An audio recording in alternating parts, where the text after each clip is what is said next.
Hello everyone, my name is Deepak Kumar और आज हम करेंगे एनसीईआरटी क्लास 9 का chapter 1 coordinate geometry new syllabus के अकॉर्डिंग और एक्सरसाइज 1.2 करेंगे। 1 मैंने करा दिया है और इनके कुछ क्वेश्चंस भी करा दिए हैं।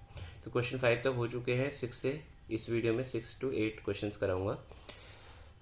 पहला 6 क्वेश्चन क्या है, इफ़ 2,3b बराबर है -a,3 के, then what are the values of A and B. तो ये जो कोऑर्डिनेट्स दे रखे हैं, ये पहला जो होता है वो x के लिए होता है, ये x के लिए होता है, ये y के लिए होता है। ऐसे ही इसमें भी x के लिए होता है और ये y के लिए होता है। तो ये दोनों बराबर दिए हुए हैं तो x की वैल्यू बराबर हो जाएगी, जो कि क्या है 2 = माइनस का a, और ऐसे ही y की वैल्यू x बराबर हो जाएगी 3b = 3 के। अब a और b की वैल्यू कैसे निकाल सकते हैं, या तो ये जो माइनस है इधर आ जाएगा और ये माइनस का हो जाएगा, या फिर माइनस से मल्टीप्लाई कर सकते हैं दोनों साइड। अब दोनों साइड मल्टीप्लाई कर देते हैं माइनस से, और यहाँ भी माइनस से मल्टीप्लाई कर देते हैं। इस स्टेटमेंट में लिख सकते हैं multiply both side by minus. अभी क्या हो जाएगा, ये हो जाएगा -2, और ये माइनस से माइनस मल्टीप्लाई होता है तो प्लस हो जाता है। तो a किसके बराबर हो जाएगा, -2 के। इसमें a पूछा था, अगर -a पूछा होता तो इसकी वैल्यू 2 हो जाती। अब ये a जो है इसकी वैल्यू क्या है, -2। ऐसे ही ये वाला क्वेश्चन है, ये 3b है और ये 3 है।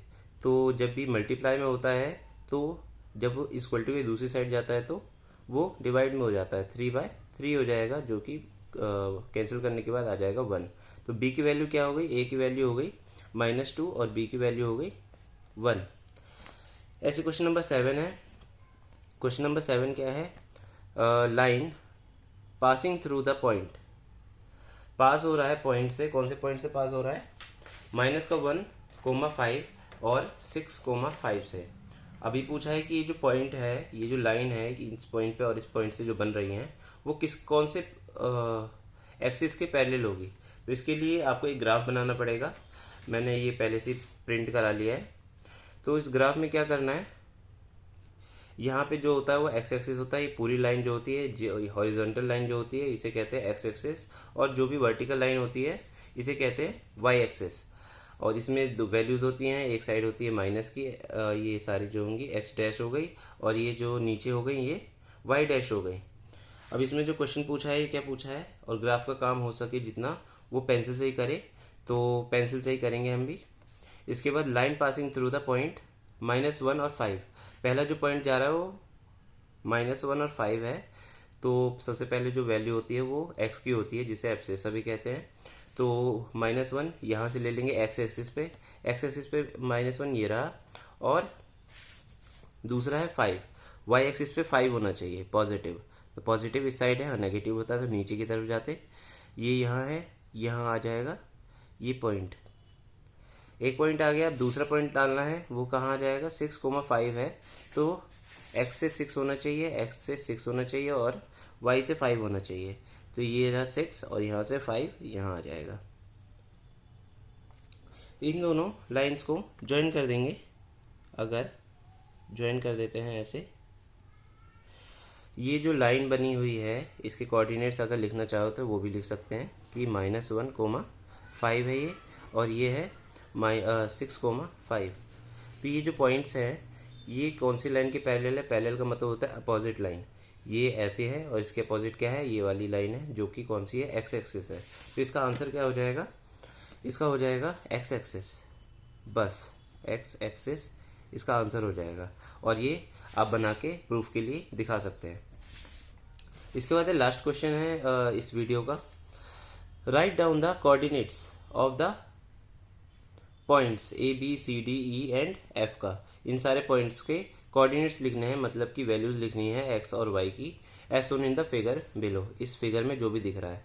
तो सबसे पहले A की करेंगे, तो लिखेंगे यहाँ पे A, और इसका जो कोऑर्डिनेट है वो कहाँ है, पहले यहाँ पे A ये रहा, यहाँ पे देखेंगे x पे कहाँ पे आ रहा है, ये 2 पे आ रहा है, और y पे कहाँ पे आ रहा है, ये 1.5 पे आ रहा है, क्योंकि ये 1 और 2 के बीच में है बिल्कुल। तो 1 और 2 के बीच में है तो 1.5 हो गया। तो क्या लिख देंगे, 2,1.5। इसके बाद b हमारा है ये रहा, और ये कहाँ पे है, x से पहले देखेंगे -1 और y से है 3। तो इसका क्या हो जाएगा, बी का एक्स से है -1 और बी से 3, वाई से 3। इसके बाद सी हमारे ये रहा, यहाँ से -3 और यहाँ से 1.5, तो -3, 1.5।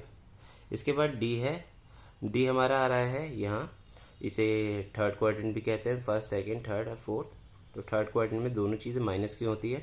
तो पहले एक्स से करेंगे -2 और -3, -2 और -3 किसका हो जाएगा, ये डी का।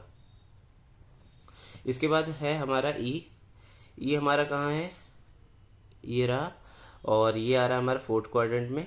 तो ये इसकी जो वैल्यू हो जाएगी पहले एक्स की 1 और यहाँ से -1, तो 1, -1 किसकी हो जाएगी, ई की। इसके बाद एफ है, तो एफ कहाँ पे है हमारा, ये रहा, और ये एफ जो है कहाँ पे है, ये एक्स एक्सिस पे 4 पे है और वाई पे -3, तो इसका हो जाएगा 4, -3।